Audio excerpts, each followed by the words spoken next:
So for today's video is punta kami ng sementeryo ng tita ko and ng kapatid ko at pinsan ko at ng dalawa kong anak at ng tito ko at pamangkin ng tito ko. So ayun, kami-kami lang. So wala yung kuya ko kasi nasa work ang kuya ko, diba? At hindi kayo nagtatanong, sinabi ko na. Tapos ang nanay ko is nasa work din. Kaya dalawa lang ang kulang sa amin. So ayun. Yes, namin dyan, sila namin ang lola ko at tito ko. So, umalis namin ng sementeryo at pumunta kami ng Robinson Mall para maglaro ang mga dalawang bata. Mga bata, so, 4 sila. Yun, nag-picture yan, pero naka-video yan. Kasi yan, samahin na ng aking anak, si Sebastian. Vincent. So, kumain naman kami sa Jollibee. So, pagkatapos kumain na yan, naglaro ang dalawang bata. Huwag kayo mag-alala guys. May nagbabantay dyan ang tito ko at pamangkin ng tito ko. Ayun sila nakikita. Nahawak na ito. Kasi siya is katabi ng tito. So, pinabantayan nila.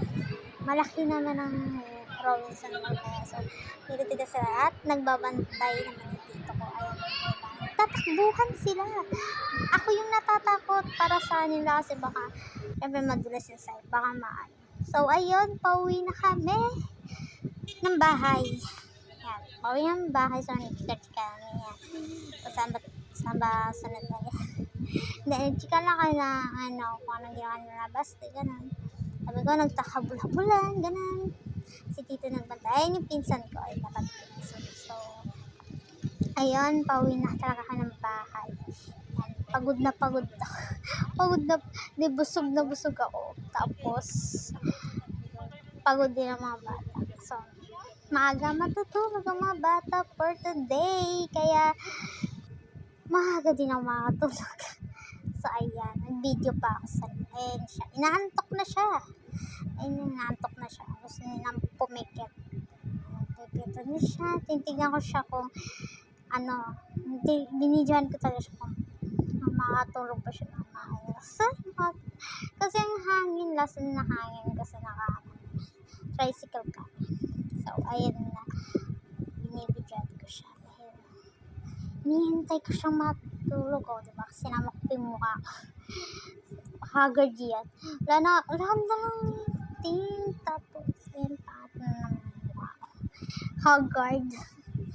Nag-t-shirt lang ako dyan, guys. Hindi ko na sinama din yung pagbibihis at pag-outfit check ng dalawang bata kasi nga nawawala yung inedit ko na isang video nasa doon.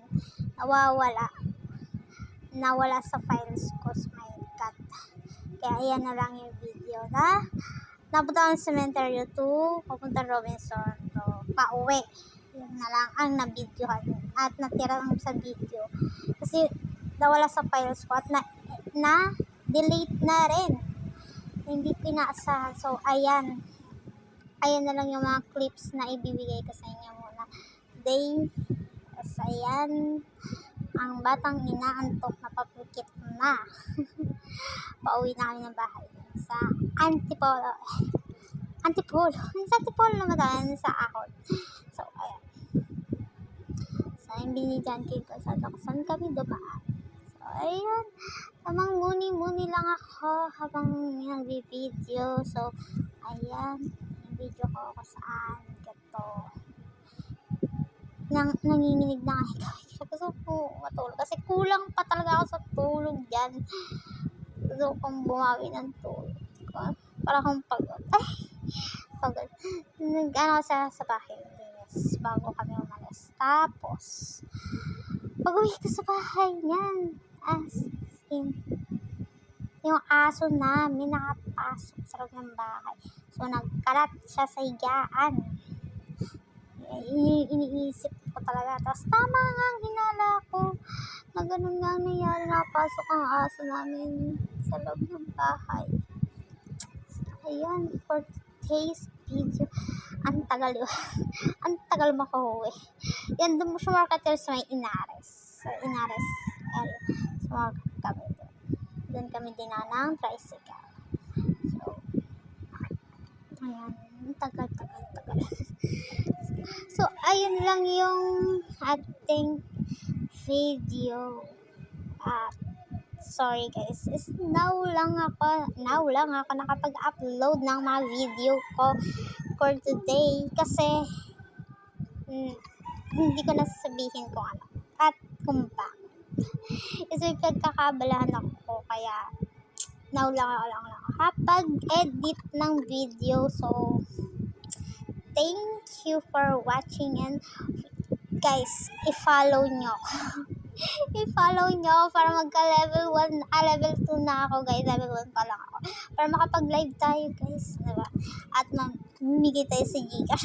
Mamigay tayo sa Gcash. Yaman yan. Bago pa lang namimigay na sa Gcash.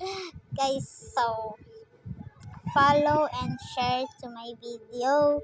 So, thank you for watching, and tapusin niyo yung video guys kung paano at anong nangyari sa pag-uwi.